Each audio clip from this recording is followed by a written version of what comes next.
612 horsepower from this V8, 850 Newton meters.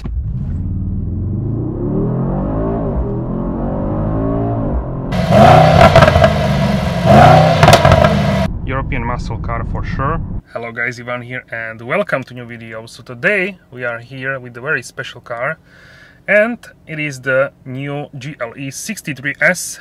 This is the facelift model. And special thanks to MG Performance Center and Bratislava-Lamač for having us here today with this amazing SUV. Alright guys, so now we will do a quick walk around and then we will go for a drive. Alright guys, so I showed this exact car to you before in full in-depth review, so you can find it on my channel. I will link it in the description box below. A quick walk around. This is selenite gray, really beautiful paint, sort of mid-level gray. And I really love how this car looks. With the facelift, it's slightly changed, especially with the headlights. They have new graphics for the LEDs, and also AFFALTERBACH crest badge is a new one. The grille is the same as previously, and also the front apron, front bumper.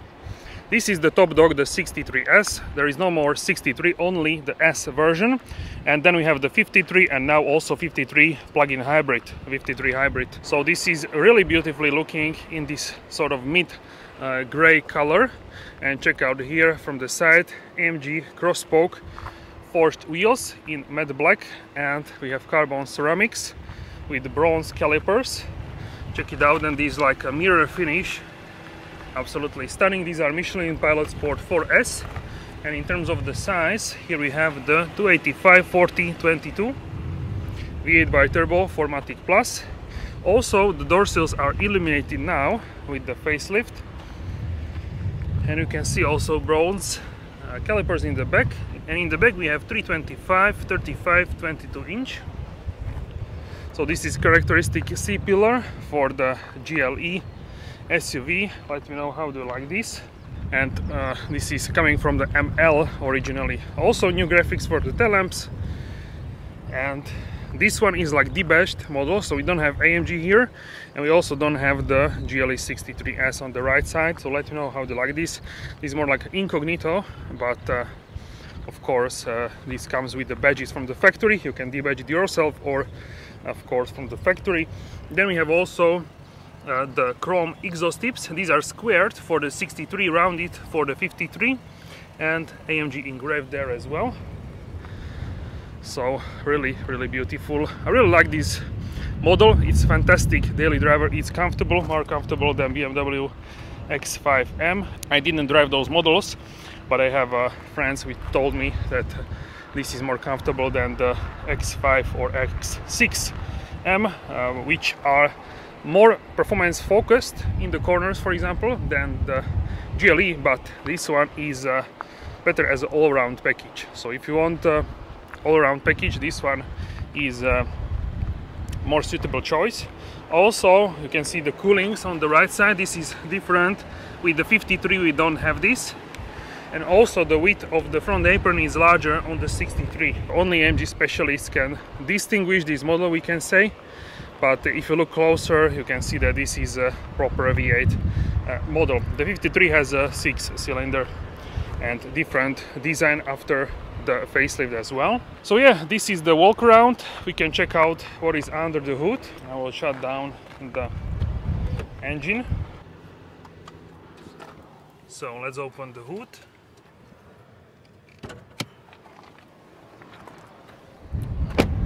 And this is the spec which many people will love, this selenite gray for sure. Also, of course, black and then white, silver. But mostly I would say black, white and the selenite gray. So here we have 4.1-liter bi-turbo Hot V setup, handcrafted by Yannick. Thanks for this, Yannick. So this engine is producing 612 horsepower from this V8, 850 Newton meters, and acceleration from 0 to 100 km/h or 62 miles per hour happens only in 3.9 seconds. Up to 60 miles per hour, it's only 3.7 seconds. So really performance oriented SUV. Top speed is electronically limited to 280 km/h, 170 for miles per hour, 173. So what kind of levels you can get with this car is really crazy. TCT9G speed shift is the transmission here, torque converter. The engine is coupled with the 4MATIC Plus system, and also we have the AMG ride control, so the suspension which is adjustable for the best results in terms of the performance but also comfort. So this one is the ultimate daily SUV for the AMG lineup in my opinion. The GLS 63 is even bigger, even more comfortable, but in terms of the performance driving, this one is more suitable because it's a little bit lighter than the GLS. So it really depends what you are looking for. And this is the correct way to let it fall, this hood. So for many people this could be like a understated vehicle, but true car people know what is this all about and how serious is this machine. So now let's hop inside and let's go for a drive. Alright guys, so now let's listen to the startup, so let's check it out.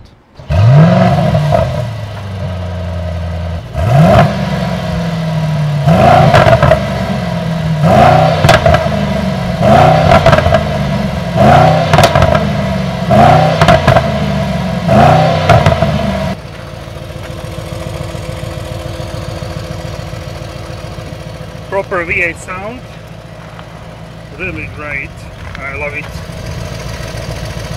So let's try the acceleration to 100 km/h.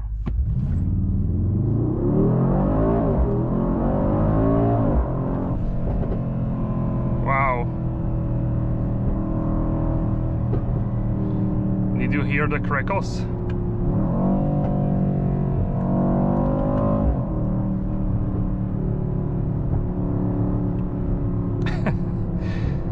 I've been driving this car, let's go back to comfort mode, but let's turn the exhaust on. So I've been driving this car for the past couple of days and I immediately noticed how pleasant of a ride this car is. In daily scenarios it is so comfortable and also very quiet for a performance SUV, but when you want and you turn it into the Sport Plus or the race mode, it's so flat in the corners, and also it's really great in terms of the transmission, and of course the engine has so much character. Even in comfort mode, if you drive lightly, you can of course hear the engine and you can hear the rumble of the engine. And if you don't use the engine that much, you will see the blue icon 4 with 4-cylinder. So this is using technology where it shuts the hub of the engine and you are using only 4 cylinders if you are in comfort mode. Also, what I like about this car is you have so much options to have the instrument panel, like in the, so you can have a super sport here in the instrument panel where the RPMs go to the side towards the front, like this illusion, 3D illusion. You can also change what is in the middle, G-force, temperatures, also trip settings, consumption at the moment, map, or you can have this simple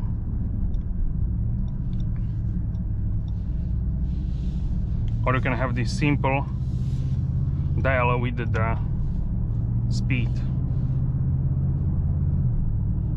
So this is what I like about this for sure. And if you want traditional one, you can go into classic.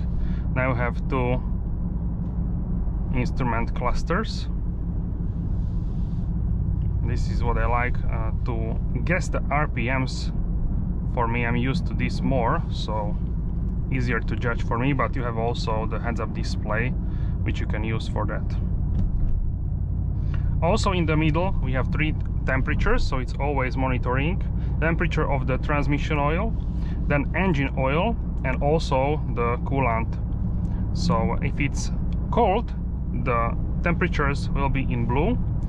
If it's ready to go, it will be in white, and I didn't see it yet, but I assume if it's red, then it is overheated. So this is something what I like to monitor. Not every car has this feature. And then you have also your setup, settings, engine data. You can see the kilowatts, newton meters which are using at this precise moment. And similar as in the Super Sport, you have all other settings. Also attention assist and some other, like the map, for example. Apple CarPlay is now on full screen, so this is great. It was not like this before. It was a small cutout in the middle, same as in some other Mercedes vehicles. Now with the facelift it's updated and also wireless. Personally, I use wired connection because I want my phone to have a maximum charge at all moments, at all times. So yeah, such a pleasant. And then you can also have the understated, not much info there. Navigation, huge map as well. And then of course you can have the assistance, where you can see when you are using assistance systems, you can see the cars in front in green box and other parameters basically. Then we have off-road mode. This is special for Mercedes SUVs. So you have the tilt angle and other bits and pieces. Also you can see where you are heading, south, west, north, east. And then you have also service menu, where you can see the tire pressure and tire temperature for each tire separately, where is the next service, this kind of stuff. So I usually used it on classic menu, but sometimes I turn it on the Super Sport one. These horizontal lights are touch sensitive, so to some people this is difficult, more difficult than previous one. To me, I would say I also find the previous one more precise, but this one has also like indentations in the middle, so it's not that difficult for me to learn. Sometimes I misclick, but it's not a big of a deal to me personally. Let me know what you think. I like the design of the steering wheel more than the previous one. This one is in the middle with microfiber, and on top and on bottom has very nice Nappa leather. Also we have these touch controls for driving modes. So we have the slippery mode for winter conditions, then individual, where you can set up everything how you want. Then we have comfort mode, sport, sport plus, and the race mode. And if you tap here, you have also off-road modes like the sand and also the trail. So I've been using usually in comfort, sport plus, sometimes individual. With comfort you can also change, with all modes you can also change with the left dial. You can make it louder with the exhaust. You can also change the suspension, so you can keep the engine and the transmission on comfort level, but if you want you can have a sport plus in terms of the suspension, or vice versa, you can have the sport plus for the drivetrain, and you can have the suspension which is comfortable, which I also try to use. The suspension in Sport Plus is more stiff, it's less leaning, it's very flat in the corners, and I find it quite okay, I would say. So it's not harsh for sure. You can feel the road definitely more, but it's not unpleasant. So if you want to have more performance race feeling, then definitely use the Sport Plus in terms of the suspension. Okay, so let's do one more pull and acceleration.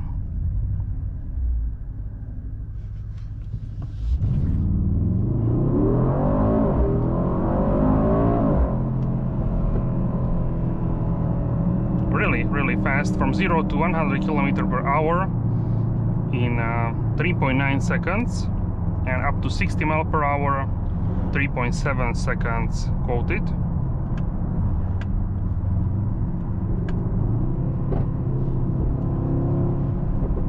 If you let the throttle, it will crackle from the exhaust.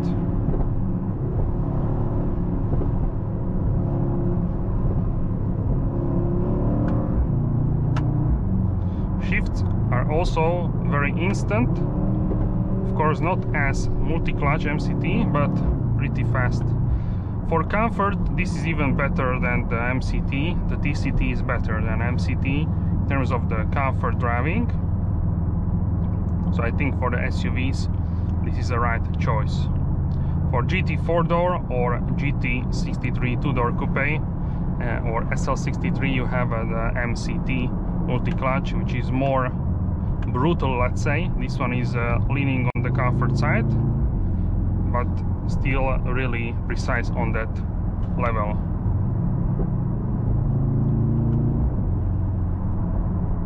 Also, you have this grunt from the engine. It's so enjoyable. Let's slow down so we can accelerate. Let's go.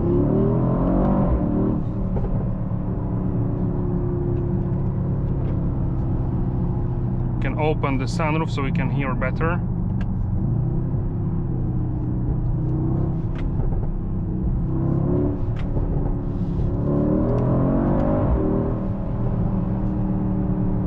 Really enjoyable car. It has this muscle car like DNA feeling, but it's now in comfort mode. How quiet is this? Look. So pleasant and so nice. Also, I find this cabin still modern despite it's from 2018, so 6 years old basically.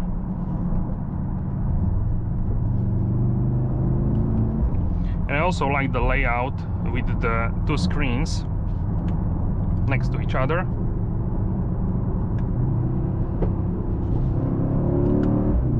Definitely the new infotainment helped with the feeling that the car feels much more modern.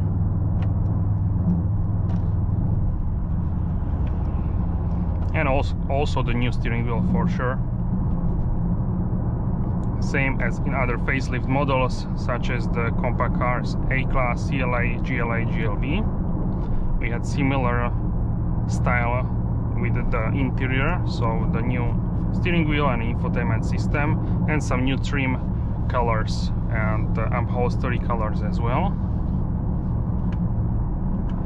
I really like the new pedal shifters which come with this new steering wheel, because they are much more pleasant, and also they have different shape on top and on the bottom. And from the back side they have like an indentation, so it's much easier, we can say, much better for the ergonomics to drive this with the pedals. Also I feel like they are more like a thick. They change the ergonomy of this, so it is much better in my opinion. And also if you click the pedal shifter, it's much more satisfying than previously.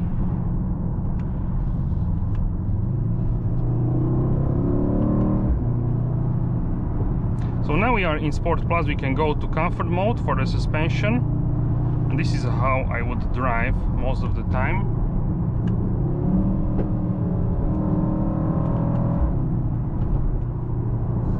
You can leave the shifting on automatic, or you can shift yourself.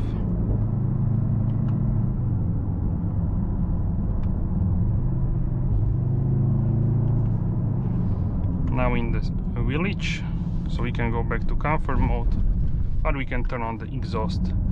It's a nice rumble, nice grunt with this engine. This is what I like, so really good job. European muscle car for sure, and in terms of muscle carring, much more agile, I would say. So here in this car, the 40-volt mild hybrid helps with the start-stop, so it's much smoother than without it with some other cars. This is what I like, because without that, normal auto start-stop is like not the most pleasant thing, but with this, for me, it's fine. It like turns on without this shaking, we can say. This is easiest. How can I explain this to you? but now it needed to recharge the battery, so we had amber auto start stop icon, so it doesn't switch off the engine always, because it needs to recharge the battery as well. Now we are in 4-cylinder mode. I hope you can see that blue icon. I will show it to you. If you cannot see that, I will show it to you on the screen. Now the road is a little bit not straight, so good test section, very good calibration of the suspension. I would definitely buy this over GLE 53. So there is like 50-40 depending on the country, maybe less more, around 40-50,000 euros or dollars, the difference in price. So it's quite huge, the difference, but I would say it's worth it if you care about it, of course. If you want more like a lifestyle SUV, the 53 will be better for this purpose.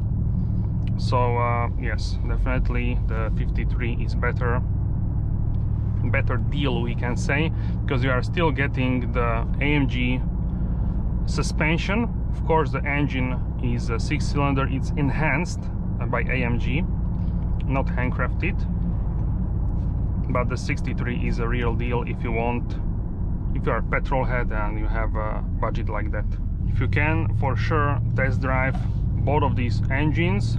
Also, there is a GLE 580 that is not an AMG version, but has the same V8 as here, which is an interesting proposition for sure. Overtaking with this car is so easy. It's so much power, so you don't need to be worried for sure. So yeah, that is great. In terms of consumption, you can check it out. Consumption from reset, so from basically from being the new car, it's 13 liters, and I think this is fine for this car. It was lower when it was running in. I can show it to you on the screen, and you will see also MPG for the UK and US on the screen. For me this is fine, because this is a huge SUV with the V8 engine, so you cannot expect this to have low consumption long term. But I tried on the highway driving at 100 km per hour, 60 miles per hour constantly with constant speed, and I got around 9 liters, 9.5, depending of course on the wind, this kind of stuff. So certainly in countries where you have this kind of speed limit, it's possible to have a lower consumption. So this is great as well.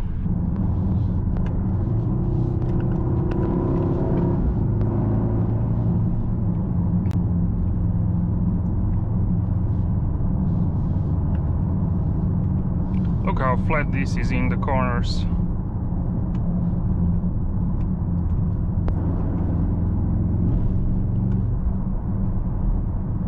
Absolutely love it to driving this here on the country roads.